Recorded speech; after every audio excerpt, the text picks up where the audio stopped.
자, 오늘 주신 본문의 말씀 가지고 늙어가는 것이 서러운 당신에게, 늙어가는 것이 서러운 당신에게 라는 제목으로 하나님의 말씀을 증거하도록 하겠습니다.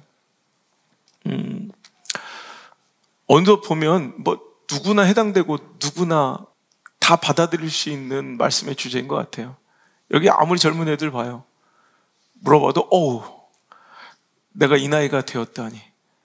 제가 일전에 읽었던 댓글에 내가 벌써 12살이라니 뭐 이런 댓글을 보며 기가 찼는데, 뭐 제 탄식을 들으며 제가 벌써 50이라니 그러면 또 80대신 분, 90대신 분은 또 웃겠죠. 우리 인생이 그런 것 같아요.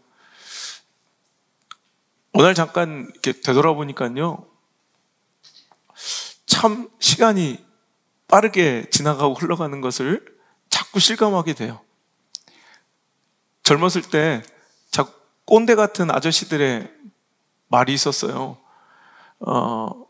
나이만큼 속도로 세월은 흘러간다고.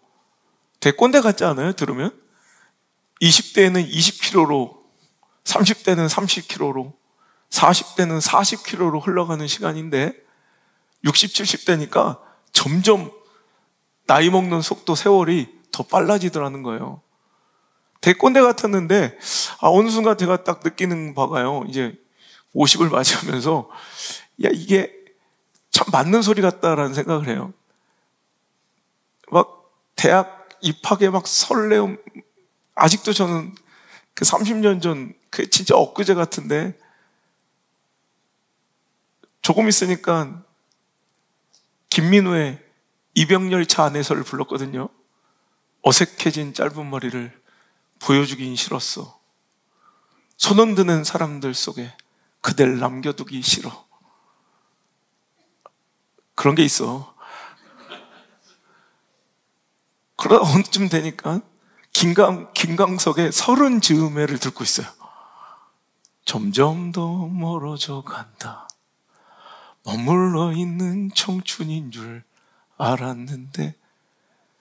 그러다 조금 있으면 양희은의 내 나이 40살에는 이거 듣는 거예요. 양희은은 그래요. 내가 30살로 돌아갈 수만 있다면 그때 정말 날개를 달고 날고 싶대요. 그 빛나는 젊음은 다시 올 수 없다는 걸 이제야 와서 깨달았네. 이게 내 나이 40살이라는 거예요. 이제 뭐 더 이상 부를 노래도 없어요. 좀 있으면 이제 60살에 저 세상에서 날 부르러 오거든. 아직은 젊어서 못 간다고 전해라.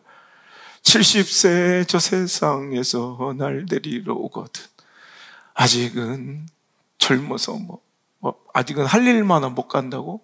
80에는 88에서 이제 그거밖에 부를 노래가 안 남은 것 같아요. 세상 사람들은요, 이렇게 나이 먹어가는 것을 탄식하며 한숨 지으며 이렇게 허무하게 시간을 보내고 있어요. 벌써 20살이라니, 벌써 30살이라니, 벌써 40살이라니, 60살이라니, 아직은 젊은데, 70, 아직 할 일 많은데, 80, 아직 88에서 못 가는데, 80이 뭐가 88해, 미안해요, 88. 그런데 이거예요. 다 그냥, 이렇게 항상 자기 나이는 허무하고 헛되어 보이고요.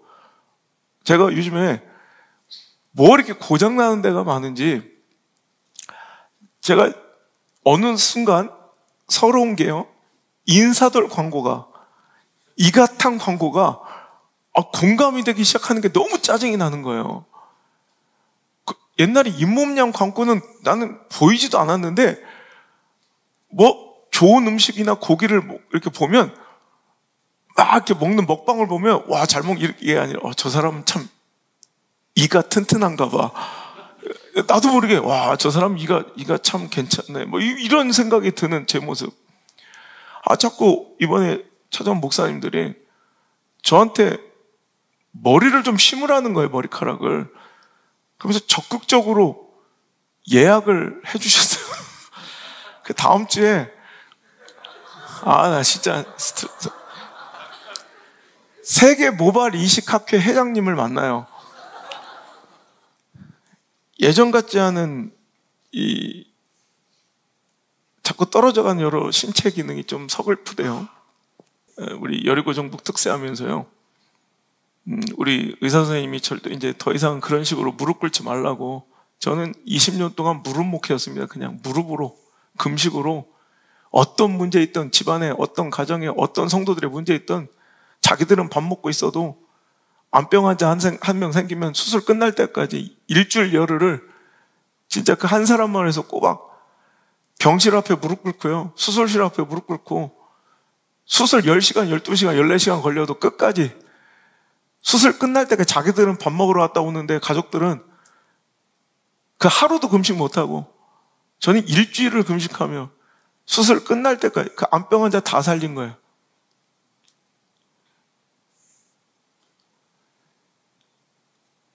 (4년) 동안 집에 들어가지 않고 무릎 꿇고 강단을 지키며 시작했던 개척이고요. 연골이 이제 다 닳아서 더 이상은 무릎을 그렇게 쓰면 목사님 회복이 안 된다고 우리 의사 선생님이 절대로 무릎 꿇지 말라 해서 요즘에 최대한 무릎을 아끼다가 갑자기 지난주에 그런 생각 들대요. 내가 무릎으로 섬길 수 있는 마지막 목회 현장인 것 같다. 내가 이 자리에 이번 집회 때 오신 성도님들은 안호성 목사의 무릎을 받쳐드릴 수 있는 내가 마지막 성도분들 같다. 그래서 일주일 내내 내가 뭐 보신 분들도 있겠지만 뭐 밤이건 낮이건 나와서 그냥 무릎 꿇고 그냥 몇 시간씩 계속, 그래서 마지막에 탈이 나가지고 우리 사택을 못 올라가서 업혀 올라가고 이제 2, 3일을 이제 무릎이 아파 고생하면서 너무 이제 좀 서러운 거예요. 어떻게 이렇게 육신이 후패하고 낡아가는지. 저는 안 늙을 줄 알았거든요. 저는 이렇게 되지 않을 것 같았는데 인생은 무조건 다 이렇게 되는 것 같아요. 하나하나 고장나기 시작하는 몸뚱아리 때문에 서글퍼지고, 뭐 아직 타식할 정도는 아니지만, 뭐 큰 병을 얻은 것도 아니지만, 그래도 점점 낡아져가는, 늙어가는 육신을 보면서 뭐 서러운 마음, 또 안타까운 마음 좀 있지만, 실은 그렇게 그게 뭐 서럽지만은 않은 거예요. 그래서 오늘 이 말씀을 좀 전해야겠다라는 생각했어요. 많은 분들이 예전 같지 않은, 전과 다른 내 육신을 가지고 막 탄식하는 분들이 있어요. 목사님 힘들다고, 뭐 예전 같지 않다고. 저 그렇게 늙어가는 자신을 보면서, 나이 들어가시는 자신을 보면서, 예전 같지 않은 육체적 기능과 신체 기능을 보면서, 또 고장나기 시작한 여러 가지 육신을 보면서 좀 서럽고 아픈 분들을 오늘 이 말씀 가운데 위로하고, 진짜 중요한 것이 무엇인지, 무엇이 중요한지, 진짜 중요한 것이 무엇인지를 한번 깨닫게 하는 시간이 되었으면 좋겠다라는 생각을 했어요. 세상 사람들은요, 이렇게 탄식하고 허무하게 가다가는 거니 얼마나 불쌍해요. 입영열차 안에서 부르다가, 내 나이 30쯤에 부르다가, 내 나이 40살에는 부르다가 못 간다고 전화하다 하다 가는 거예요.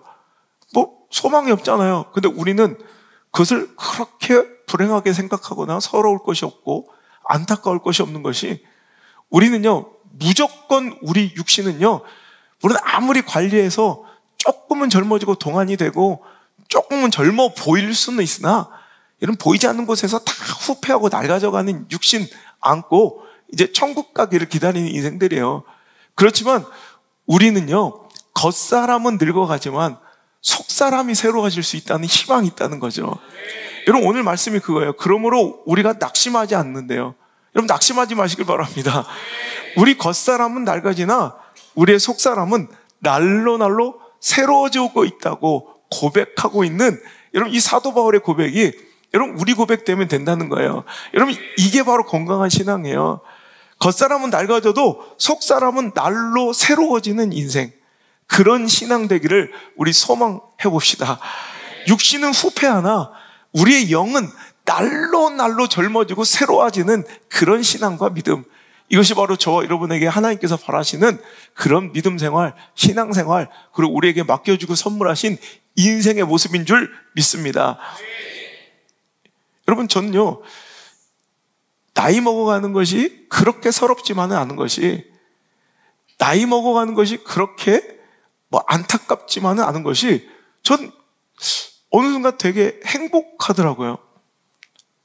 며칠 전 제가 갑자기 나와서 새벽 기도 하면서도 고백했지만, 그날 제가 막 손님 접대하고 밤 한 11시쯤 들어와서 또 운동 1시간 하고 너무 피곤한데 집사람 막 그냥 불도 못 끄고 그냥 쓰러져 자더라고요.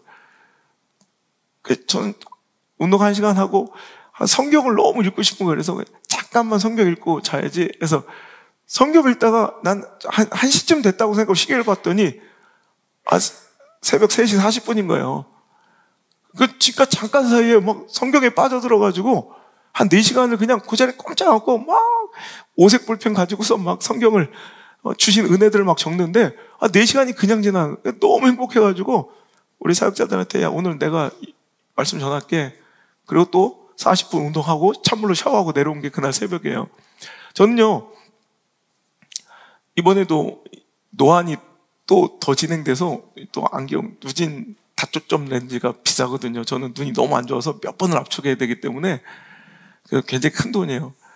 이번에 세 번째 또 변경하게 됐어요. 이상하게 딱 그때마다 이상하게 헌신해주고 선물해주시는 성도님들이 계셔가지고, 그때는 그냥 이렇게 했는데, 이번 처음으로 교회에서 처음으로 제공을 해주시는 누진 다초점 렌즈를 맞추러 갔는데, 눈이 이렇게 진행 속도가 너무 빠르면 안 된다는 거예요. 노화가 너무 빨리 진행돼서 이걸 계속 높여가면 별로 좋지 않다고 하는데, 이 안경을 맞추면서 그래, 눈은 점점 멀어가지만 전 말씀이 너무 꿀송이처럼 달고, 그 말씀을 읽고 묵상하는 그 시간이 이렇게 오늘도 행복하고 즐겁고 소풍 같은데, 그리고 육신의 눈은 멀어가지만 내 삶 중에 역사하시는 하나님은요 더 또렷이 보이고요, 내 삶 중에 동행하시는 주님은, 예수님은요 더 선명하게 보이기 시작하니까 그깟 것이 그렇게 서럽지는 않더라고요. 머리카락은 빠져가서 벌품은 없어지지만, 제가 이거 하나만 좀 분명히 해두고 싶은 게, 저는 이마가 넓은 거지 탈모가 된 게 아니에요. 고등학교 사진을 보세요. 고등학교 때부터 이마네요. 그냥 물론 속머리는 파였지만, 그죠? 머리카락은 빠져가지만요, 내 안에 주님을 아는 그 가장 세상에서 아름답고 고상한 지식, 그 지식들로 머리는 계속 더 채워져 가더라는 거예요. 그게 그냥 행복해요. 연골은 다 닳아서 더 이상 무릎 목회는 불가능해지고 무릎 꿇는 것이 힘겨워졌지만, 그래도 내 영 속사람은요 날로 하나님 앞에 더 겸손하게 엎드려지고 겸손해지는, 아직도 멀었지만 그래도 이전보다 더 하나님 앞에 겸손해지고 있는, 또 자복하고 엎드릴 줄 아는 그 모습이 저는 그렇게 서럽지만은 않더라는 거예요.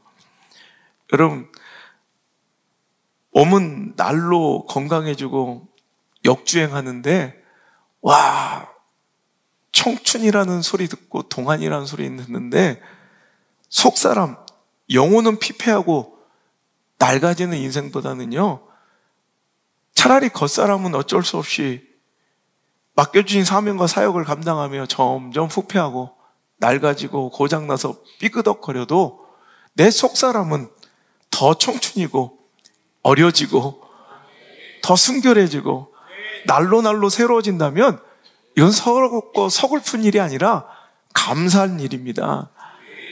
여러분, 많은 사람들이 육신의 늙음, 또 육신의 질병, 그 노안에는 엄청나게 민감하게 반응하며, 주름 하나가 더 생겼니, 기미가 더 꼈니, 주름이 깊어졌니, 내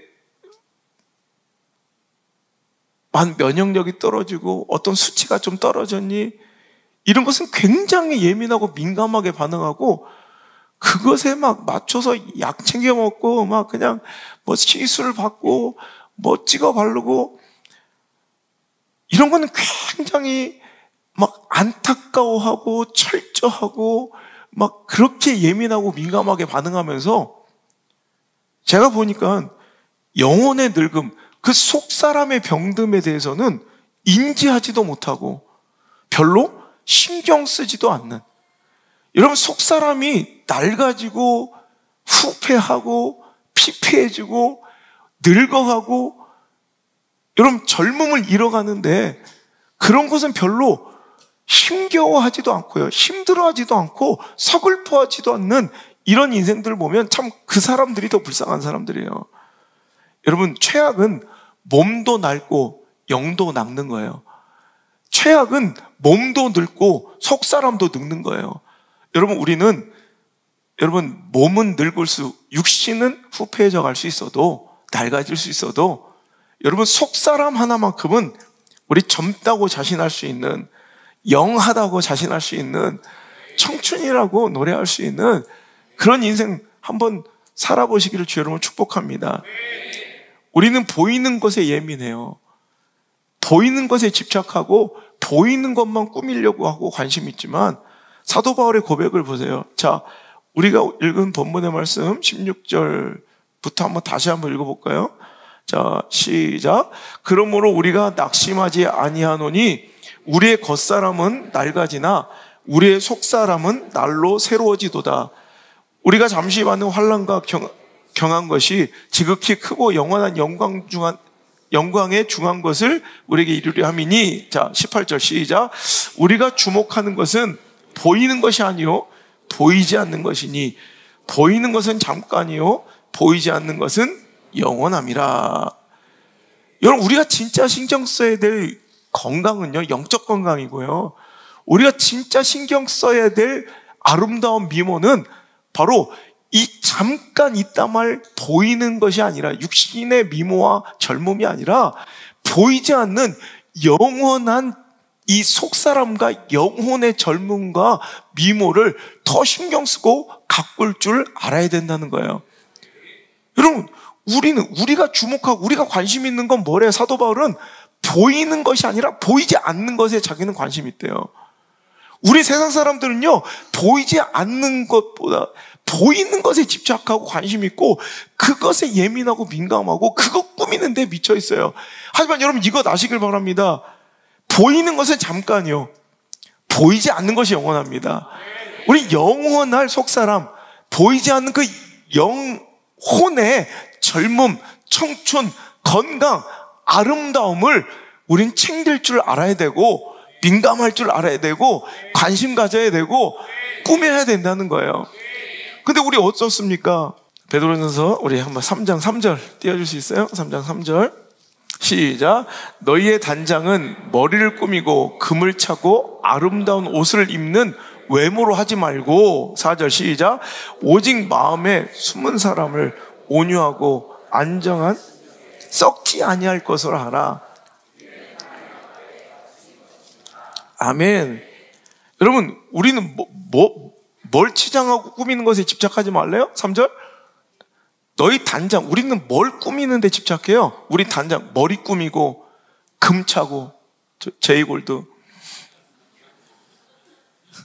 아름다운 옷을 입는 외모로 하지 말고 우린 이거에 집착하잖아. 물론 그게 나쁘다는 게 아니라, 그죠?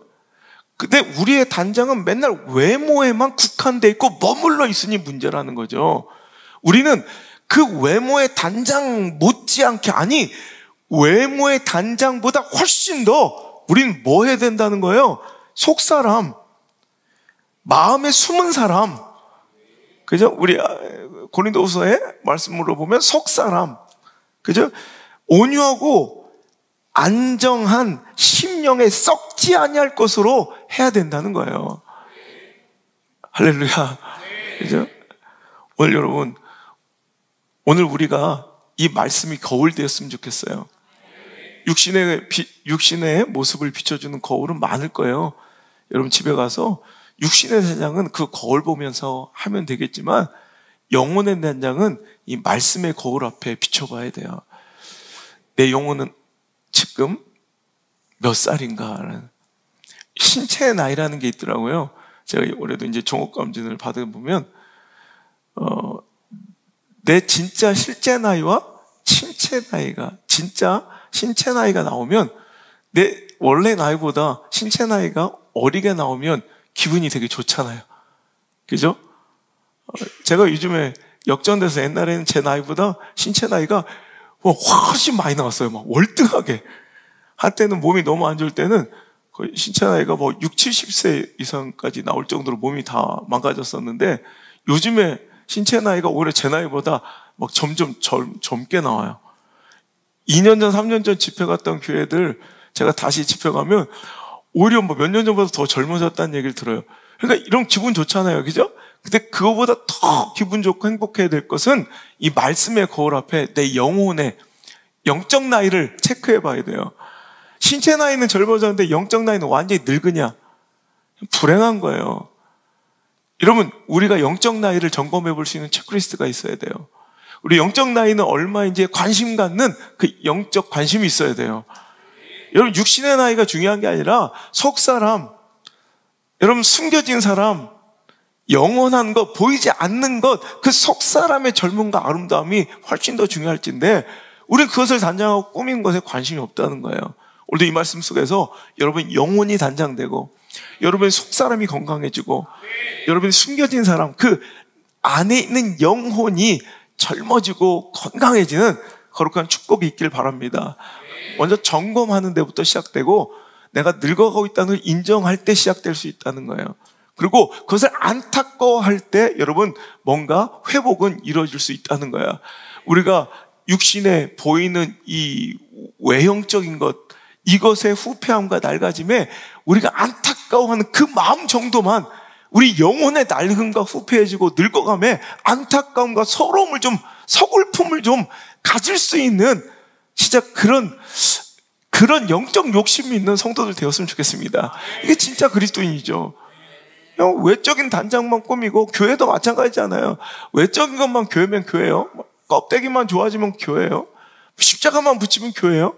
그 안에 영혼이, 그 안에 여러분 은혜가 살아있는 충만한 예배가 하나님의 임재가 있어야지 그게 진짜죠. 우리 이번 주에도 좀 대형교회 목사님들이 우리 교회를 방문하셨어요. 그래서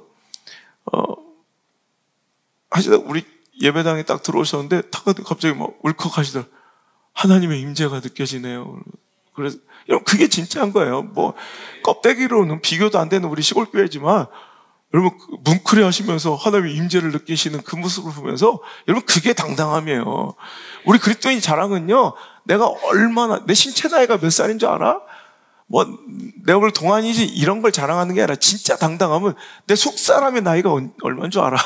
내 영혼이 얼마나 건강한 줄 알아? 이거 자랑할 줄 아는 당당함이 있어야 된다는 거예요. 자, 그러면 오늘 이렇게 합시다. 내 영혼이 건강해지는 비결, 내 속사람이 젊어지는 비결, 내 속사람이 살아나고 깨어나는 그 비결, 그 영적 동안의 비결을 가르쳐 드릴 테니 오늘 이 말씀 가운데 잘 배울 수 있었으면 좋겠습니다.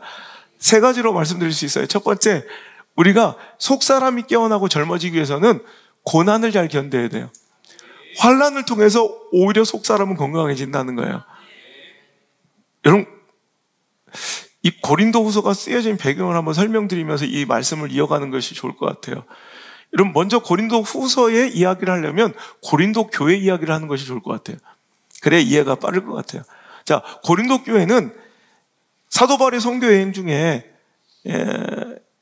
베레아에서 큰 부흥이 일어나고 그것 때문에 일어난 소동으로 이제 실라와 디모데와 헤어진 바울이 아덴에 홀로 기거하면서 이제 그들과의 합류를 기다리고 있는데, 여러분 아덴, 즉 아테네 얼마나 많은 신전들이 있고 우상숭배가 아주 팽배한 지역입니까? 아테네.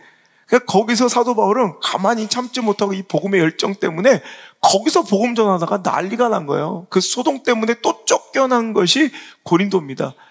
그 음란하고 타락했던 도시 고린도에서도 그는 가만히 있을 수 없어서 복음을 전하게 되는데 천군만마 로마의 황제의 명령으로 추방된 이 유대인 기독교인들, 유대인 그리스도인들이 로마에서 이제 쫓겨나 추방당해서 오늘도 할 수 없이 고린도에 거하고 있었던 이 천막지기, 천막 메이커, 텐트 메이커 브리스길라와 아굴라를 만나게 되고요.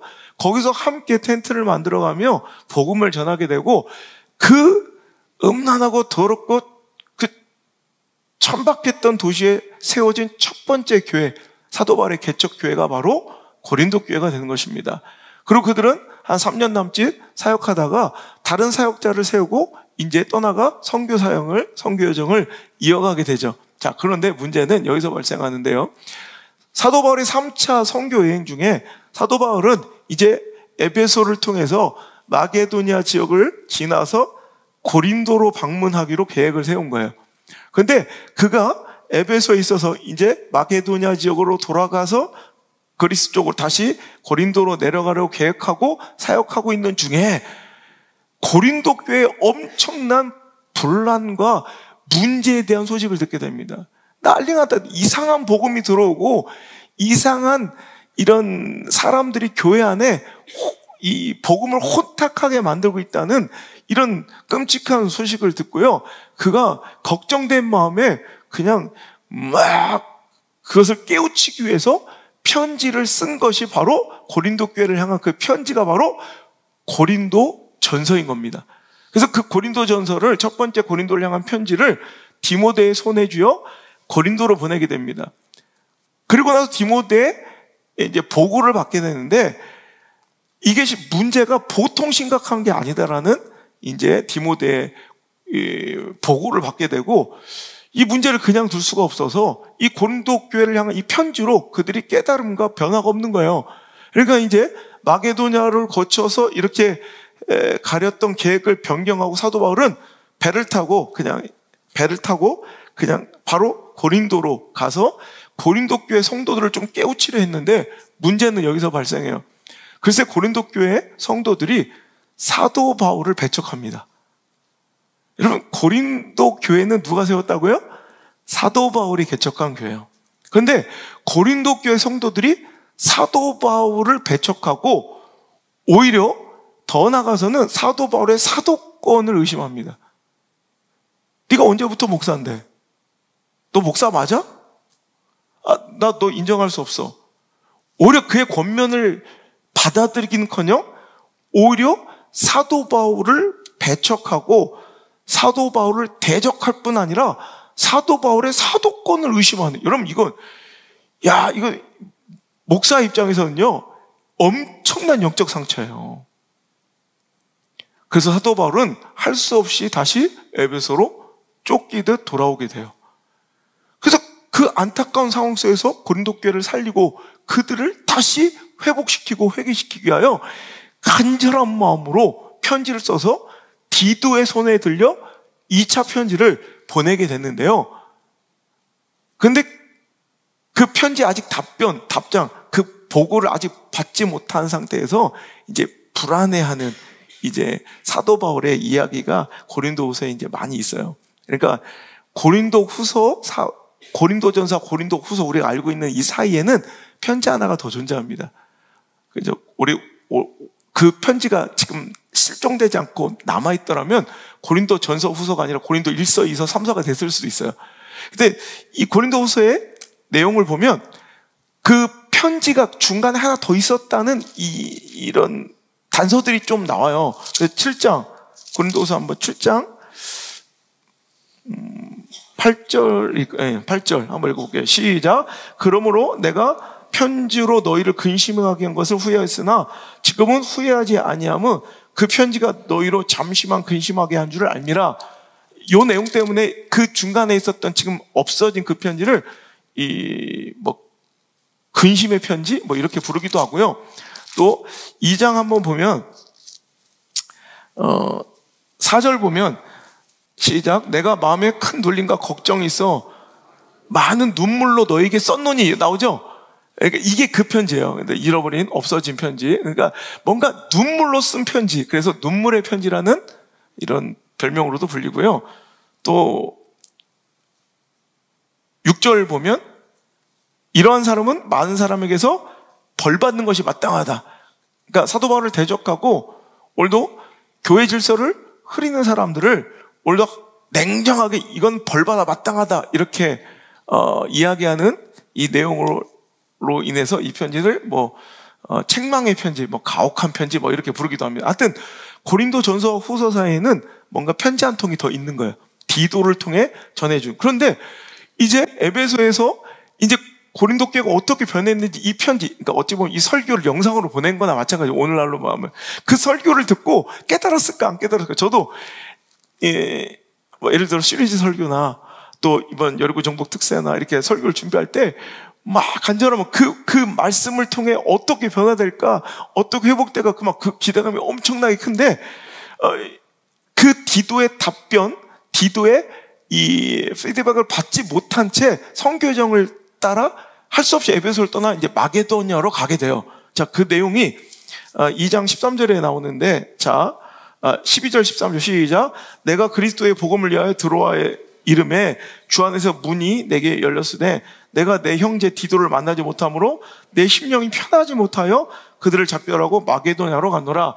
자, 아직 디도 이 두 번째 편지, 눈물의 편지, 또 근심의 편지, 가혹한 책망의 편지라 불려진 이 편지를 가지고 갔던 디도가 아직 돌아와 만나지 못하니까 이제 걱정되고 어떻게 됐을까, 어떻게 궁금하잖아요. 전화도 없고. 그래서 하여튼 그런 불편한 아직도 불편한 신경을 가지고 마게도냐로 이제 선교 여정은 이어져야 되니까 가 있는데 거기서 디도가 이제 와서 답변을 하는 거예요. 놀랍게도 목사님, 그 편지가 그 설교가 주요했습니다.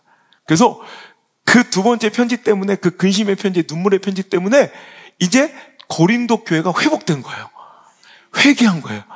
물론 일부 소수의 아직도 대적자들이 남아있지만 대부분 성도들이 깨닫고 회개하며 다시 사도 바울과 화해를 청하는 이런 역사가 벌어지고, 사도 바울은 너무 기뻐서 이제 막 행복한 마음에 다시 고린도 교회 성도들에게 자기의 마음과 그간의 이런 쌓였던 이런 여러 가지 이런 그들의 의심이나 그들의 질문이나 그들의 불신에 대한 답변들을 막 모두어서 이렇게 써내려간 편지가 바로 이 고린도 후서가 된 거예요. 자, 이해가 되시죠?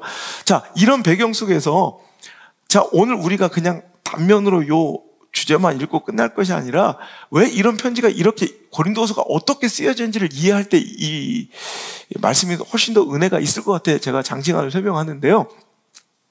그러니까 이 고린도후서의 특징이 사도 바울의 개인적 이야기가 가장 많이 담겨 있는 성경책이에요. 편지고 서신서고. 왜 그럴 수밖에 없는 것이 다른 것도 아니고 사도 바울은 자기가 개척했던 교회에서 배척당하고 대적당하며 더 나가서 사도권을 부정당했어요. 너 사도로 인정 안 해. 그러니까 예를 들어 제가 우리 물맷돌교 원양수 목교에서 갑자기 성도들이 그런 적도 있었고요. 나 너 목사로 인정 안 해. 이럴 수도 있잖아요. 개척했는데 얼마나 상심감이 컸고 배신감이 컸고. 아마 제가 늘 한 얘기인데, 보이는 물건을 사고 파는 사람들은 물건만 좋으면 돼요. 디자인만 좋으면 되고 가성비만 있으면 그 사람 인격이나 우리 사이 상관없어. 그냥 서로 맞으면 팔고 주고 사는 거예요, 그냥. 근데 보이지 않는 가치를 전달해야 되는 사람들은 그 신뢰와 그 권위가 굉장히 중요한 거예요. 아무것도 아닌 것 같지만 그 권위를 손상시키면 그는 어찌 보면 영적 살인과 같은 고통을 느낄 때가 있거든요. 오늘 사도 바울은 그랬을 것 같아요. 너무 가슴이 아팠어요. 의심당하는 것도 너무 기분이 나빴을 거고, 그런데도 설명하는 거예요. 사도 바울의 사도권을 왜 부정하고 사람들이 인정하지 않았을까요? 고린도후서를 제가 찬찬히 읽어보니까 3가지 정도의 문제가 있었던 것 같아요. 첫 번째로는, 너 진짜 목사야? 너 진짜 사도라면 넌 왜 이렇게 고난이 많아? 하나님께서 지켜주시고 함께 하시는 사역자라면 형통해야지, 잘 나가야지. 너 왜 이렇게 고난도 많고 핍박도 많이 나고 그렇게 사람들의 충돌도 많이 당하고 사람들이 너 많이 떠나가고 또 가슴이 아픈 일도 많잖아. 그것도 왜 이렇게 힘겹고 버겁게 고난당하면서 살아? 그거 보니까 너 목사 아닌 것 같아. 하나님 함께하는 사람이 아닌 것 같아. 이런 의심과 비난을 받은 거예요. 그럴 때 사도 바울은 이렇게 이야기합니다. 고린도후서 1장 볼까요? 그에 대한 그의 대답은 그 환난이 많고 고난당하고 뭔가 사역 중에 여러 가지 부딪힘과 충돌과 고린도 교회 올 때도 그랬거든요. 소요와 소동 때문에 쫓겨오듯 막 비참하게 도망치듯 살아야 되는 그런 삶 때문에 고린도를 만나게 된 거거든요. 그러니까 너는 왜 진짜라면 하나님께서 역사에서도 막 그런 억울한 일들을 다 막 치워주시고 형통해야지. 너 살아가는 거 보니까 너 하나님 일 하는 거 아닌 것 같아. 이런 의심을 받아요. 그러자 8절, 1장 8절 읽겠습니다. 시작. 형제들아, 우리가 아시아에서 당한 환난을 너희가 모르기를 원하지 않으니 힘에 겹도록 심한 고난을 당하여 살 소망까지 끊어. 내가 얼마나 힘들었는지 살기도 싫었다. 살기도. 이런 아픔을 당할 때마다 내가 살 소망도 잃어버렸었어. 하지만 9절 시작. 우리는 우리 자신이 사형 선고를 받은 줄 알았으니 이는 의지하지 말고 오직 죽은 자를 다시 살리시는 하나님만 의지하게 하심이라. 아멘. 우리 스스로를 의지하고 살지 말고 내 사역의 경험과 내 사역의 스킬과 노하우와 내 지식 배경 이런 거 의지하지 말고 내가 그 살 소망조차 끊어질 것 같은 사형 선고 받은 것 같은 그 고통과 환난 속에서 내가 배움받는 이거야.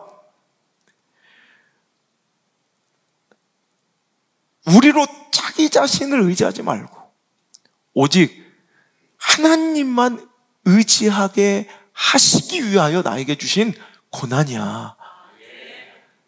하나님이 나와 함께 하시지 않는 것이 아니라 내가 하나님과 상관없는 일을 하기 때문에 만나는 고난이 아니라 사역 중에 열매만 있고 좋은 일만 있고 형통함만 있고 인정만 받고 박수만 받으면 오히려 내가 내 자신을 의지하고 내가 무언가를 한 것이라 생각하고 할 수 있다 착각하며 그렇게 살아갈 우리의 연약함을 하나님께서는 아시기에 여러분 사역 중에 환난도 만나고 고난도 만나고 배신도 당하고 무고함도 겪고 고초도 당하면서 그때마다 확 내 자신은 사형 선고를 당한 것처럼 쓰러지고 무너지지만 그래 내가 의지할 분은 하나님이지 이거 깨닫게 되도록 나는 그것을 결코 피하지 않고 그것을 슬퍼하지 않아 라고 당당하게 고백하고 있더라는 거예요.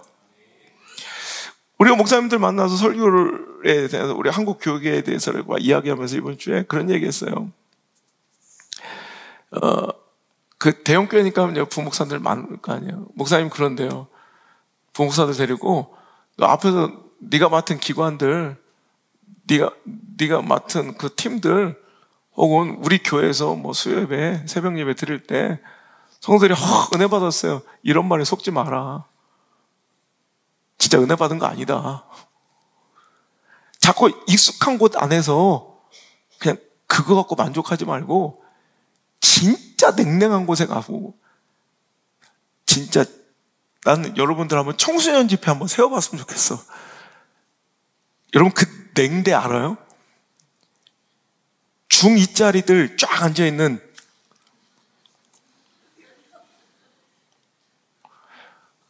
얼마 전에 목사님이 신학교를 갔대요. 자기 모교 그러니까 후배 아니에요. 후배들 자기는 그래도 그 교단에서 교계에서 유명한 큰 대형교회 목사예요. 그것도 새파란데 후배들이야. 근데 인간적인 모멸감과 모독이 막 여기까지도 막 욕이 나오다 참았대요. 이거는 뭐 나를 존경해주고 인정해주는 걸 떠나서 뭐 강의와 뭐 설교를 떠나서 사람과 사람 사이에 그냥 최소한의 예의의 문제라. 전 그걸 충분히 이해해요. 사람과 사람 사이에 예의조차 없는 거예요. 다 그냥 그 시간에 쳐다도 안 본대. 뭐라 할 수 없잖아. 설교 쓰고 있다, 강의 듣는 거 쓴다고 그러는 할 말이 없잖아.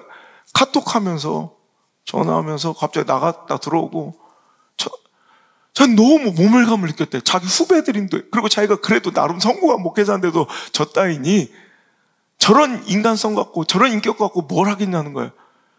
여러분, 그거 아무것도 아니에요. 진짜 중학생들 모이는 청소년 집회를 한번 갖다 세워놔야 돼, 자기들.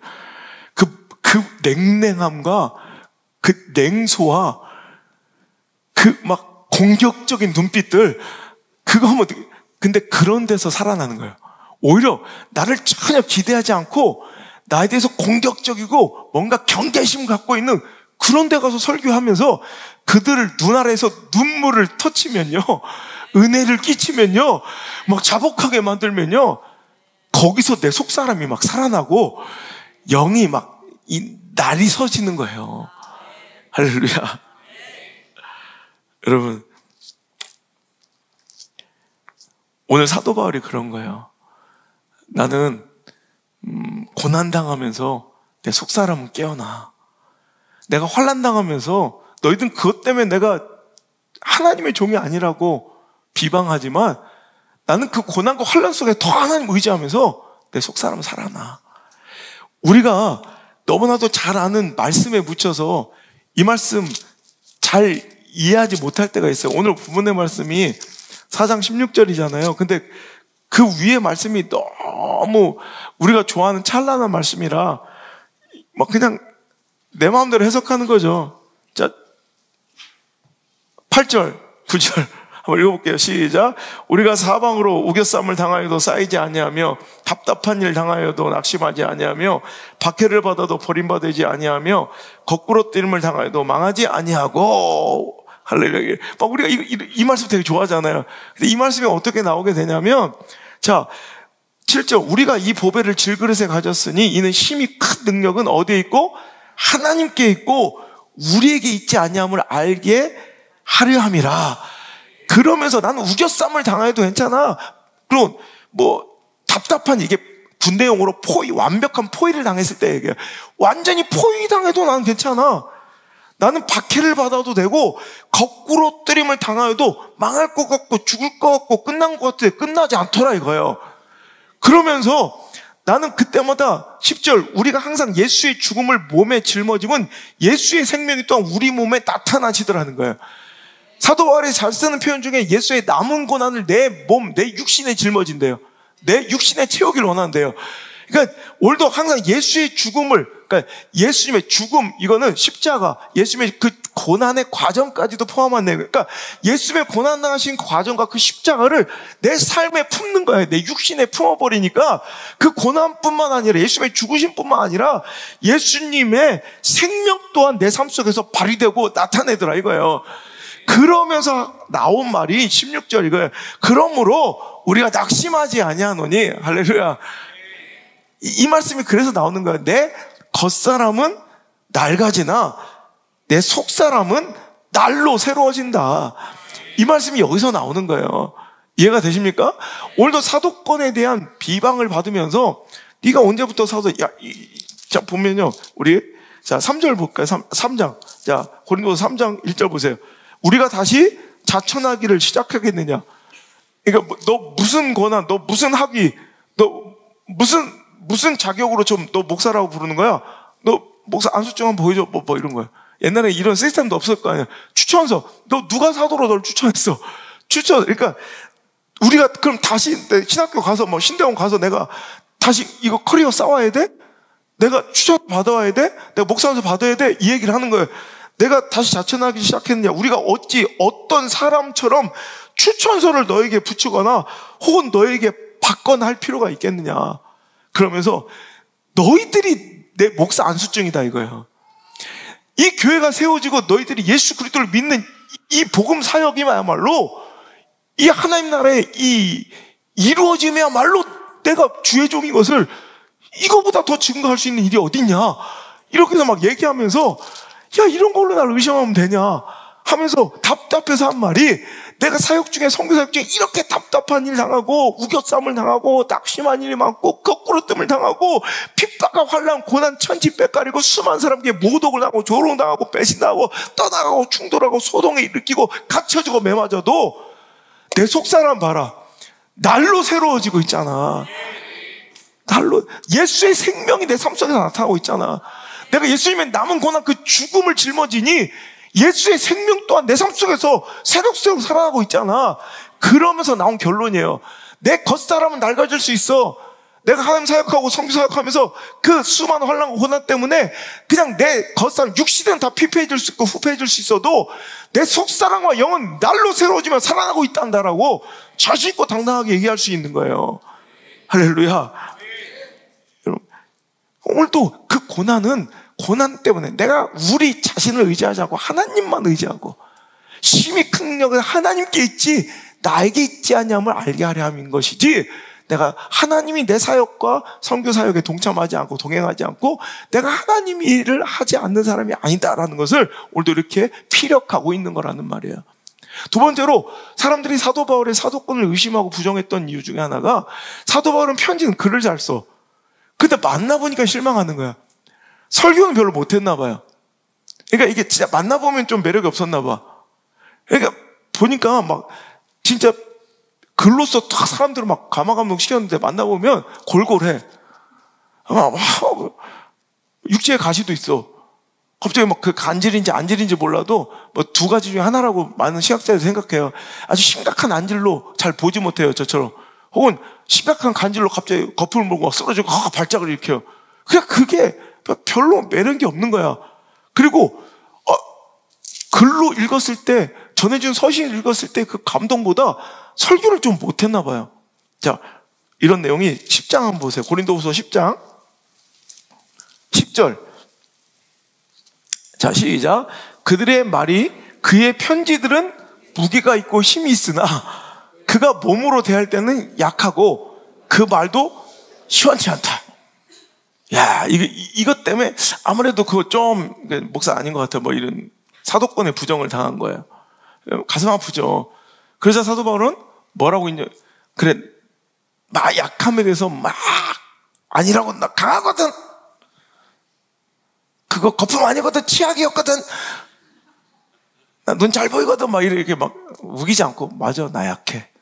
그래, 맞아, 나 언변에 약해. 말주변도 없어. 그 약함을 오히려 인정하고 오히려 그 약함 속에 역사하시는, 내주하시는 하나님의 능력을 자랑하기 시작해요. 그게 우리가 잘 아는 고린도후서 12장 말씀이 이제 탄생하게 되는 거죠. 여러 계시를 받은 것이 지극히 크므로 7절 너무 자만하지 않게 하시려고 내 육체의 가시 곧 사탄의 사자를 주셨으니 이는 나를 쳐서 너무 자만하지 않게 하려 하심이라. 이것이 내게서 떠나가기 위하여 3번 주께 간구하였는데 나에게 이르시기를 내 은혜가 내게 족하도다. 이는 내 능력이 약한 데서 온전해짐이라 하신지라. 그러므로 도리어 크게 기뻐함으로 나의 여러 약한 것들에 대하여 자랑하리니 이는 그리스도의 능력이 내게 머물게 하려 함이라. 그 약한 곳에 그리스도의 능력이 머물다라는 거예요. 그러므로 내가 그리스도를 위하여 약한 것들과 능력과 궁핍과 박해와 공고를 기뻐하노니 이는 내가 약할 때 강함이라. 이 고백이 나오게 되는 거죠. 자, 오늘 이렇게 자기 사도권에 대한 부정, 자기가 개척했던 교회에서의 배척, 대적, 그러면서 그가 진짜 안타까워 생각하는 것은, 나를 의심하다니, 나를 배척하다니, 나를 인정해주지 않다니, 이게 아니라 그로 인하여서 거기서 변질된 복음이 확산되어 가고 잘못된 신앙의 이런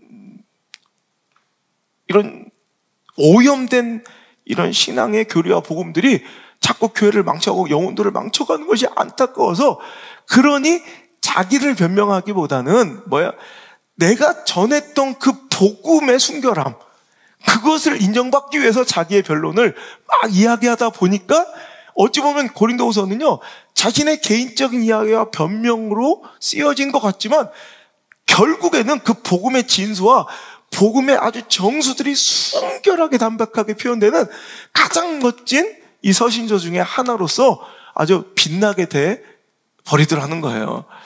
여러분, 나중에는 사도 바울이 이런 선교를 위한 모금, 또 헌신에 대한 이런 권면, 이런 것들까지 이제 의심을 받게 되고, 나중에 보면 자신의 이익을 위해 재물을 취했다라는 어떤 아주 그 대적하고 배척하는 그 일부 세력들이 자꾸 그런 식으로 사도 바울의 그 순수한 선교와 목회 사역을 흠결내려고, 흠집내려고 애쓰고 막 교회를 어지럽혔으나 사도 바울은 이런 것들에 대해서 내 삶으로 보여줬지 않냐. 삶으로 당당하게 오늘도 이야기하면서 오늘도 그는 정말로 하나님의 복음 외에는, 우리가 전한 그 진짜 복음의 순결함 외에는 어떤 것도 틈타지 않았으면 좋겠다고 그는 간절히 이제 막 울부짖듯 고린도 교회에게 부탁하고 권면하는 편지가 바로 이 고린도 후서라는 거예요. 자, 그래서 오늘 이 편지를 보면 오늘도 우리가 그냥 순간순간 내가 좋아하는 부분 파트만 읽었지만 오늘 그 결론은 뭐냐면 사도 바울이 이런 고난들을 통해서, 이런 환난통을 통해서 오히려 그의 육신은 조금 힘들어지고 후패해지고 낡아지고 고통받았다고 한 사실이라는 거예요. 하지만 그럴 때마다 내 영혼은 깨어났고 살아났고 더 새로워졌다는 것을 이야기하는 거예요. 여러분, 목회에서요, 그런 고난과 고통이 없으면 절대로 어떤 이도 겸손하게 하나님 앞에 엎드릴 수 없어요.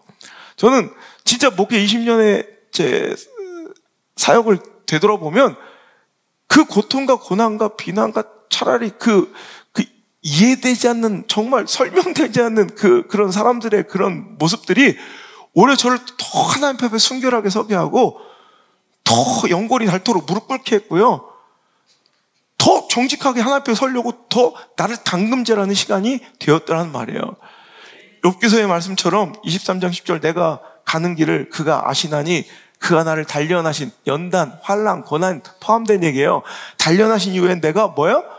순금과 같이, 순금이 되어 나오는 게 아니라 순금과 같이 내가 순금처럼 더 영혼이 새로워지고 더 가치 있는 존귀한 영혼으로 빚어지고 있더라는 것을 여러분 아는 사람만이, 경험해본 사람만이 이렇게 당당하게 고난 중에, 환난 중에 외칠 수 있고 선포할 수 있는 이 멋진 고백이라는 거죠.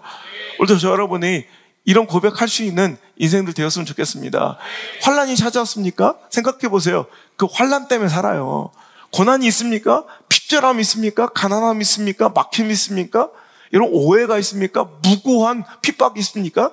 여러분, 사도 바울처럼 그것 때문에 낙심하고 그것 때문에 썩을 근심, 죽어갈 스트레스로 근심하여 죽어가는 것이 아니라 오히려 그래, 모든 능력은 내가 아니라 하나님께 있지. 그리고 내가 의지할 것은 내 스스로 내 자신을 의지했던 삶이, 내가 의지할 분은 오직 하나님임을 알게 하려는 하나님의 뜻을 놓자 우리 영이 깨어나고 살아나는, 속사람이 더 건강해지는 멋진 시간으로 여러분 활용하시길 주 여러분 축복합니다. 이것이 바로 영이 젊어지고 속사람이 건강해지는 비법이라는 거예요. 고난을 잘 견디고 그 단련, 연단의 시간을 잘 버텨내면 순금처럼, 그러면 우리가 낙심하지 않으니 내 겉사람은 낡아지나 속사람은 오늘도 날로 새로워지노라. 오늘도 이 수많은 고난과 환난 속에서 오늘도 우겨싸움을 당기고 답답한 일 맞고 낙심할 일 만났고 거꾸로됨을 당했지만 결론은 뭐예요? 내 속사람 건강해졌거든, 내 속사람 더 맑아졌거든, 깨어났거든, 살아났거든. 이게 그래서 나온 이야기예요. 오늘 여러분, 우리의 영이 사는 거예요. 환난과 고난은요, 그냥 이유 없이, 의미 없이, 뜻 없이, 재수 없이 복불복으로 찾아온 게 아니라 우리 영을 깨우시고 우리의 속사람을 살리시려는 하나님의 의도와 목적인 줄 믿으시고요. 사도 바울처럼 그 고난과 환난 중에 속사람이 깨어나고 속사람이 살아나고 속사람이 건강해지는 영이 사는 시간 되시길 주 여러분 축원합니다. 두 번째, 오늘도 영이 건강하고 젊음을 유지할 수 있는 비결은 여러분, 우리 속 안에, 우리 안에 예수님을 담는 거예요. 자, 다시 한번 오늘 말씀 가운데, 자, 7절, 4장 7절 말씀. 자, 읽겠습니다. 시작. 우리가 이 보배를 질그릇에 가졌으니 이는 심히 큰 능력은 하나님께 있고 우리에게 있지 아니함을 알게 하려 함이라. 아멘. 자, 오늘 보세요. 우리는 질그릇이라는 거예요. 사도 바울이 그래 맞아. 내가 강해서 이 일을 감당하는 게 아니야. 내가 잘나서 이 일을 감당하는 게 아니야. 나는 깨어지기 쉬운 질그릇이야 라고 인정해버린 거예요. 근데 진짜 내 강함은 뭔지 알아? 진짜 내 자랑은 뭔지 알아? 나는 깨어지기 쉬운 이 질그릇 덩어리인데, 이 거지 같은 그릇인데 이 안에 진짜 보배가 담겨 있어. 여러분, 그릇의 정체는요, 그릇의 재질로 평가받기도 하지만 실은 그 그릇의 진짜 명칭은 그릇에 담겨 있는 내용물로 그 그릇은 불려요. 물론 그냥 아무것도 엠프티 비어 있을 때는요, 유리그릇, 사기그릇, 녹그릇, 나무그릇이네 이렇게 부르지만 그 용기 안에 무엇 내용물이 담겨지기 시작하면 저거 똥바가지, 저 물바가지 이렇게 부르는 거예요. 이해가 되시죠? 아무리 쇠로 만든 바가지, 스텐으로 물을 뜨면 물이 담겨있으면 이 스텐 그릇이라고 안 부르고 이걸 뭐라고 불러요? 물그릇이라고 그래요. 물그릇이라고. 이런 분명히 플라스틱 그릇이었는데 그거에 나무를 달아. 똥 퍼봤어요? 그럼 똥이 담겨있으면 그건 뭐예요? 똥바가지, 똥그릇이에요. 여러분, 나무 상자인데 거기 안에 해적들이 금을 담으면 그건 뭐예요? 보물상자예요. 금상자지. 그게 나무 상자로 누가 불러요? 그러니까 오늘 여러분, 우리의 정체는요, 우리의 재질, 우리의 본질이 아니라 우리 안에 담겨져 있는 내용물이에요. 예수님 담을 때 우리는 살아난다는 거예요. 아까는 말씀드렸잖아요. 자, 10절의 말씀을 10절 말씀 보니까, 자, 우리가 항상 예수의 죽음을 몸에 짊어짐은 예수의 생명이 또한 우리 몸에 나타나게 함이라. 오늘도 그 고난과 환난 속에서 오늘도 우리가 그 고난, 예수님의 고난을, 그 예수님의 죽음을 우리가 짊어지고 그 환난 속에 살았는데도 오히려 우리 안에는 우리가 예수님을 함께 그 고난을 짊어지고 살았더니 예수의 생명이 나한테서 나타나기 시작하더라는 거예요. 그러니까 오늘도 나는 참 비천하고 아무것도 아닌 보잘것없는 그릇이었는데, 질그릇이었는데 그 안에 보배로운 예수님이 담긴, 이 보배를 우리가 질그릇에 가진 거예요. 우리는 그런 존재라는 거예요. 그럴 때 우리는 정말 살아나고 회복됐다는 거예요. 자, 고린도후서 5장 보면요, 17절 보세요. 자, 우리가 어떨 때 새로워지고 여러분 젊어지고 다시 태어나는 줄 아세요? 17절 시작. 그런즉 누구든지 그리스도 안에 있으면 새로운 피조물이라. 이전 것은 지나갔어요. 보라, 새 것 되었다. 언제 새 것 돼요? 언제 새로워진대요? 날로 새로워질 때, 내 영이 속사람이 새로워질 때는 환난 중에, 또 하나는 내가 어디 있을 때 그리스도 안에 있으면 새로운 피조물이 되는 거예요. 새로 나는 거예요. 줄기세포 맞으면 되는 게 아니에요. 줄기세포 맞는 게 아니라 예수 그리스도의 보혈을 맞아야 돼요. 그래서 새로워지는 거예요. 할렐루야. 보톡스 맞는 게 아니라 찔리면 회개할지어다. 보혈을 맞아요. 보혈을 수혈받을 때 우리는 이전 건 다 지나가고 새로운 피조물 되는 거예요. 새로 나게 되는 거예요. 그러니까 오늘 우리가 가장 젊은 젊은 신앙은요, 젊은 믿음은요, 내 안에 예수님으로 가득 차 있을 때, 예수로 충만할 때 우린 젊어지는 거예요. 그게 가장 건강한 신앙이에요. 우리 예배 가운데 예수 그리스도의 보혈의 피비린내가 진동할 때 우리 교회는 가장 건강한 거예요. 가장 젊은 교회예요. 여러분, 늙은 교회 안 됐으면 좋겠습니다. 늙어 빠진 신앙 안 됐으면 좋겠습니다. 그러면 우리는 항상 예수님의 보혈, 예수님을 내 삶과 신앙과 모임과 모든 기관, 공동체, 모든 사역 가운데 예수로 채워야 돼요. 그게 젊은 교회 되는 거예요. 신앙의 연수, 여러분 중요치 않아요. 여러분, 교회 역사 중요치 않아요. 진짜는 뭐냐면 내 안에 예수를 닮을 때, 여러분 모이면 복음 이야기할 때, 여러분 십자가의 그 생명력, 그 보혈이 자꾸 우리 교제 가운데 계속 가득 찰 때 그 사람이 젊은 사람이야. 그 사람이 아주 깨끗하고 젊은 신앙이고 새로 태어난 신앙이에요. 이게 무뎌지면 아무리 거룩해 보이고 여러분 종교생활이 능숙하고 직분이 뭐라고 불려도 그건 늙어 빠진 신앙이에요. 소망 없는, 생명력 없는 신앙 돼요. 여러분, 한국교회가 병든 이유가 다 이런 거예요. 보혈의 감격이 사라진 거예요. 종교생활의 능숙함만 남아있지 십자가의 감격과 감사의 눈물이 없는 거예요. 그리스도 안에 있으면 누구든지 새로운 피조물인데 belong to Christ, 그리스도 안에 없는 거예요. 신앙생활은 겁나 열심히 해야 돼. 그거는 교회생활이에요. 교회생활. 교회 일 열심히 하지 마세요. 예수 안에 계셔야 돼요. 예수 안에 belong to Christ. 진짜 열심히 일만 하는데 교회를 겁나 바쁜데 여러분 진짜 그 안에 예수가 없는 사람들이 얼마나 많은지 몰라요. 비참한 거예요, 비참한 거. 어떤 사람은요, 막 진짜 교회에서 막 아침 새벽부터 나와서 바빠. 막 미친 듯이 일해. 막 성가대도 하고, 막 이것도 하고 저것도 하고, 막 바쁜데 예배 시간에 꾸덕꾸덕 쳐줘라. 그 안에 예수님의 그 은혜 감격이 없는 거예요. 예배를 안 드려. 예수 안에 없는 거예요. 그건 예수 믿는 거 아니에요. 그건 신앙생활 아니에요. 아무리 그 사람 직분이 뭐지.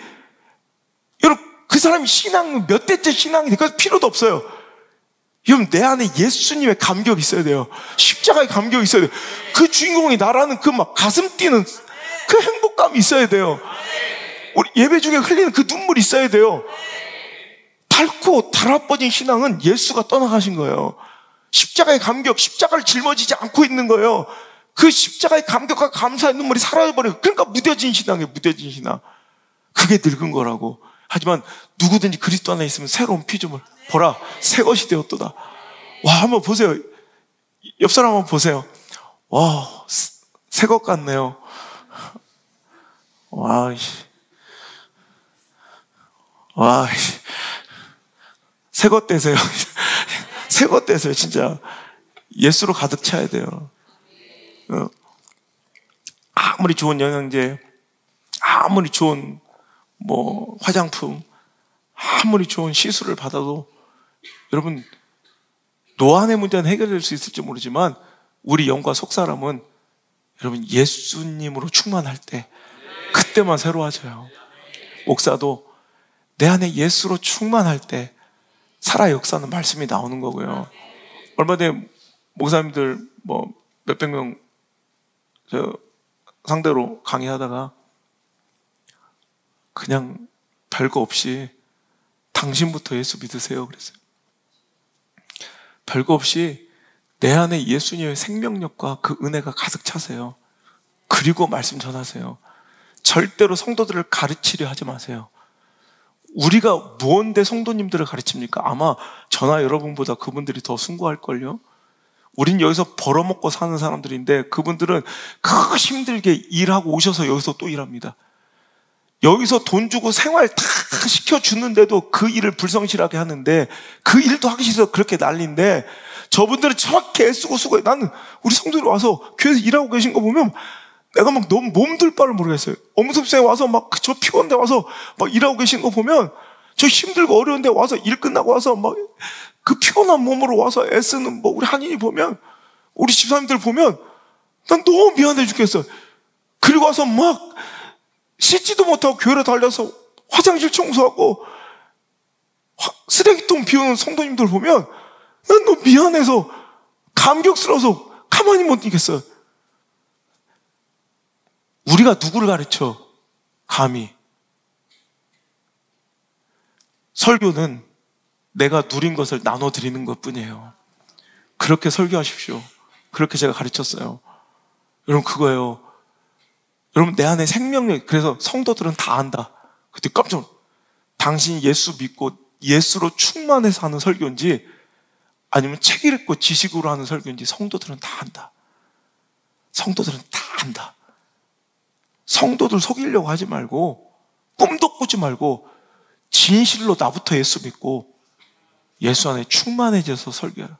내가 먼저 하나님께 은혜 받아서 그 감격의 눈물로 설교 쓰면서 막 그게 내 이야기야. 눈물 펄펄 흘리면서 그 받아온 누린 은혜를 나눠드리는 거, 이게 설교지 가르치는 자가 아니다. 세 번째,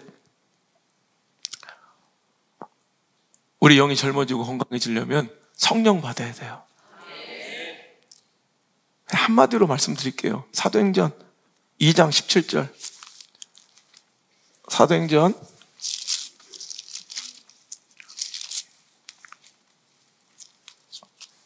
2장 17절. 우리 너무나 잘 아는 말씀이죠. 자, 읽겠습니다. 시작.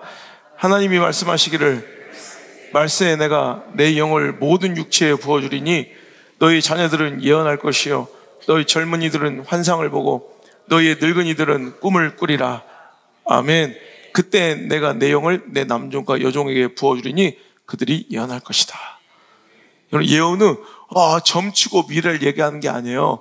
하나님의 말씀을 근거로, 여러분, 하나님 주신 그 말씀의 은혜를 근거로 하나님 나라와 그 뜻을 위하여 내가 이 땅 속에서 해야 할 일들을 알아가고, 여러분, 선포해가고, 그 사명과 소명을 받아 여러분 오늘도 그 일을 하려는 그 비전과 꿈, 그 심장 펄떡펄떡 뛰는 거, 이게 바로 예언이고 꿈꾸는 거고 환상을 보는 거예요. 여러분, 희한한 신비적인 이런 일들이 아니라 하나님 주신 말씀. 여러분, 우리의 신앙의 모든 목적은 무엇이냐면 하나님을 영화롭게 하는 거예요. 나 같은 죄인이 하나님으로 인하여 의롭다 여김을 받은 자들, 자격 없는데 자격 주신 그 하나님께 너무 감격하고 감사해. 내가 무엇 할고, 내가 어찌하고, 내가 무엇을 해드릴고, 이게 여기 나온 이유여야 돼요. 여기 나와서 여러분 세상 사람들의 어떤 종교의식, 제의식, 무당의 굿질 같은 거 부적처럼 오늘도 뭘 받아먹으려고 뭔가를 형통하려 나온 것이 아니라 이미 은혜 받았기 때문에 예배하러 나온 거예요. 그러니까 우리 뭐예요? 하나님 영화롭게 하려면, 내 삶을 통해 하나님 영광 돌리려면 하나님이 나를 향하신 뜻과 목적 알아야 되는 거예요. 그러니까 말씀 중에 그 뜻을 발견하는 거예요. 그 목적 발견하는 거예요. 그러니까 내가 꿈을 선포하는 거야. 내가 이렇게 해야겠습니다. 여러분, 이게 예언이에요. 이게 설교예요. 이 비전과 꿈으로 가득 찬 이 소명의식, 사명자의 이 가슴 뛰는 소리, 이게 예언이라고요. 뭐 이상한 환상, 너 내일 뭐 할 거야, 이런 게 아니라. 여러분, 근데 성령 받으니까 이런 일이 벌어진대요. 여러분, 젊은이들은요, 어린이들은요, 꿈꾸는 존재예요. 여러분, 청춘은 꿈꾸는 거예요. 근데 우리가 나이가 먹어갈 때 제일 먼저 사라진 게 꿈이에요. 뭐 꿈꿉니까? 조수정 권사님, 무슨 꿈을 꿔요? 영부인 될 거예요? 뭐 과학자 될 거예요? 여러분, 점점점 우리 육신은 낡아져서 세상에선 꿈을 꿀 수가 없어요. 왜? 이미 모든 가능성은 적어졌어요. 여러분, 그런데 우리 속사람은 달라요. 여러분, 영이 젊고 속사람이 젊으면 늘 꿈을 꿔요. 하나님을 위해서 무엇을 할까 막 비전을 선포해요. 그러니까 오늘 말씀 보세요. 자, 모든 죄, 내 영, 성령을 부어주면 어떤 일이 일어나요? 자녀들은 예언해요. 내가 하는 나라 그 의를 위하여 이런 삶을 살겠나이다. 하나님 나를 이런 목적으로 부르셨군요. 막 소명감에, 사명감에 막 그냥 예언을 하고, 젊은이들은 환상을 보고요. 할렐루야. 나를 통해 이루어질 하나님의 놀라운 나라 그 역사들을 보게 되고요. 아비들은, 늙은이들은 뭐 한대요? 꿈을 꾼대요. 할렐루야. 꿈꾸는 늙은이. 이게 뭐죠? 꿈꾸는 노인, 꿈꾸는 아비, 꿈꾸는 어미. 이게 바로 영이 젊은, 속 사람이 젊은 사람, 청춘이에요. 성령 부어질 때 이런 역사가 벌어진다는 거예요. 여러분, 저는요, 오늘도 정말 너무너무 감사한 건, 목회가 20년이, 담임 목회 20년이 넘었거든요. 실은 제가 와서 개척할 그때부터 치면 실은 우리 교단에서 20년이 넘었어요. 저는 22년 차인가 그래. 좀 있으면 공로패를 받아요. 아마 최연소일 거예요. 근데 너무 감사한 것은 하나님이 그렇게 좋아요. 예수님이 갈수록 더 좋아져. 이게 예배 시간에 여러분 느껴지는지 모르겠어요. 막 너무 좋아. 그 하나님이 너무 좋고 이 자리가 그렇게 존귀할 수밖에 없어. 저는 내가 누리는 어떤 그런 게 아니라 지금 어떤 모양이든 가서 사역할 수 있으면 저는 가장 행복한 사람으로 죽을 때까지 생각할 수 있어요. 그냥 한 소리가 아니라. 그래서 제가 이번에 우리 금남교회 김정민 목사랑 막 둘이 만나서 우리 다음 날 또 교제하겠죠. 만나서 막 눈물 흘리면서 얘기한 게 이거예요. 목회가 이렇게 행복할 수 있나. 우리 목사님이 저를 처음에 궁금해하고, 제가 3년째 집회, 내년 내후년까지 또 일정 다 잡았는데, 목사님 처음으로 그 큰 교회 목사님이 이 시골 교회 목사한테 관심을 가지고 궁금했던 게, 목사가 저렇게 당당할 수 있다니. 그리고 목사가 저렇게 목회가 저렇게 행복할 수 있다니. 그게 너무 궁금하더래요, 제가. 근데 지금 목사님, 이번에 얘기하신 거, 너무 행복해요. 목회가 너무 행복해요. 아버지 목사님, 우리 김홍도 감독님이 세상에서 가장 존귀한 자리, 하나님 맡겨만 주신다, 허락만 해주신다면, 우리가 직업은 아니지만 하나님께서 허락해 주신다면 목회만큼 존귀하고 아름다운 자리는 없다. 그렇게 얘기할 때마다 어린 우리 김정민 목사는 이해가 안 됐대요. 지금 자기가 눈물 나도록 이 고백을 하고 있는 자신을 발견하면서 너무 행복해요. 우리 눈물 흘리면서 그 얘기하면서 이번에 뭐라고 약속했는지 알아요? 이번에 목사님도 미국을 가요. 안식년으로 6개월을 쉬세요. 그래서 자기 자녀들이 있는 애틀란타로 가고, 저는 쉬지는 않지만 집회 사역자 휴스턴에 잠깐 들려서 또 집회하고 우리 애들 만날 때 우리 약속했어요. 거의 두 아들이 있는데 우리도 자녀들한테 이것만큼은 꼭 전해주자. 하나님의 부르심이 있고 자기의 선택인 건 분명하지만 애비로서 이 자리가 얼마나 존귀하고 얼마나 감사하고 축복받은 자리인지는 꼭 알려주고자. 그래서 우리 그 자녀들한테, 아들한테 그 얘기 해주기로 약속했거든요. 여러분, 저는 이걸 꿈꾸잖아요. 여러분, 제가 20년 전부터 하는 얘기지만 제 항상 똑같은 기도 제목이지만 전 제 인생에 가장 뜨겁고 하나님 향한 그 사랑 열정이 가장 뜨겁고 내 영성의 깊이가 가장 깊고 하나님과의 동행의 그 거리가 가장 가까운 시간, 내가 하나님께 드리는 그 감사와 헌신이 가장 많은 날, 그날은 천국 가는 그날 돼야 돼요. 죽는 그날 돼야 돼요. 하나님 그만하라 오라신 그날 될 거예요. 절대로 어제 사랑이 오늘보다 뜨거울 수 없어요. 한 분 이번에 문자가 왔더라고요. 이번 여리고 정복 특세들 자기 인생에 한 번도 맛보지 못해 최고의 은혜 현장이었다고. 우리 김세영 권사의 문자예요. 자기 어떤 마음이 드네. 너무 감사하고 행복해서 막 말씀 듣고 찬양하다가 이대로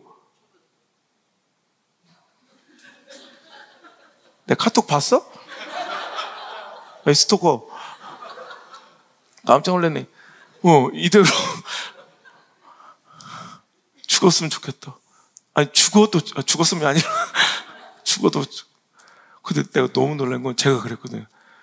막 새벽 말씀 전하고 막 찬양하다가 이렇게 천국 가도 좋을 것 같다 이 생각을 했었어요. 그래서 하나님 가장 뜨겁고 가장 하나님께 가깝고, 저거 이제 식었네. 통박으로 스킬, 노하우, 테크닉으로 목회하기 싫고요. 내가 하나님과 더 가까이 가고 하나님 뜻을 더 잘 알게 또 묵상하고 연구하고 깊이 파서 내 영성의 깊이가 한 자라도 더 깊어지는 그런 올해 됐으면 좋겠고 내년 됐으면 좋겠고, 죽는 그날 내가 가장 깊은 날 될게요. 여러분, 우리 속사람은 이렇게 젊어져야 합니다. 우리 이렇게 합시다. 고난 중에 영이 깨어나고 내 안에 예수님, 정말 이 질그 같은 천하고 약한 우리 삶에 예수님이 가득 담아, 우리 교회 예수님이 가득 담아 정말 우리가 더욱더 영혼이 새로워지고 성령 충만해서 우리 날로 새로워지는 그런 영혼 되기를 꿈꿔봅시다. 애늙은이 같은 물맷돌 교회 되지 않았으면 좋겠습니다.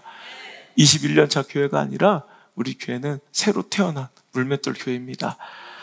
사명의 심장 그대로 정말 젊은이 청춘처럼 늘 꿈꾸고 비상하며 사자처럼 항상 펄떡펄떡 뛰는 심장으로 전진하기를 바랍니다.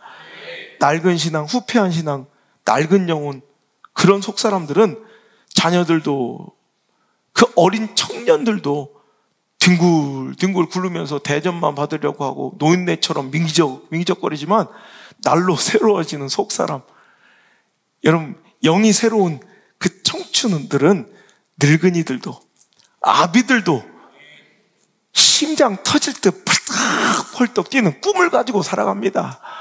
그런 교회가 되었으면 좋겠습니다. 여러분, 몇 살이세요? 이수빈 선생님 몇 살이에요? 53세? 동안이시네요. 황교영에 가서 몇 살이에요? 48? 그래요? 와, 진짜 동안이네. 이 소리보다 신앙생활 몇 년 하셨어요? 염정환 씨 신앙생활 몇 년 하셨어요? 40년? 그런데도 동영이시네요. 희재 씨 신앙생활 몇 년 하셨어요?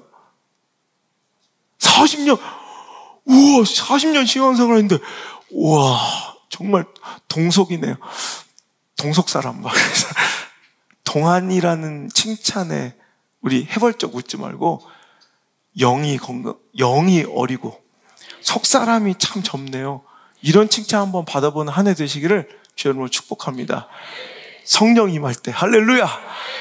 하나님 부어진 그 영이 임할 때 우리는 꿈꾸며 청춘처럼 살아갈 줄 믿습니다. 찬양합니다.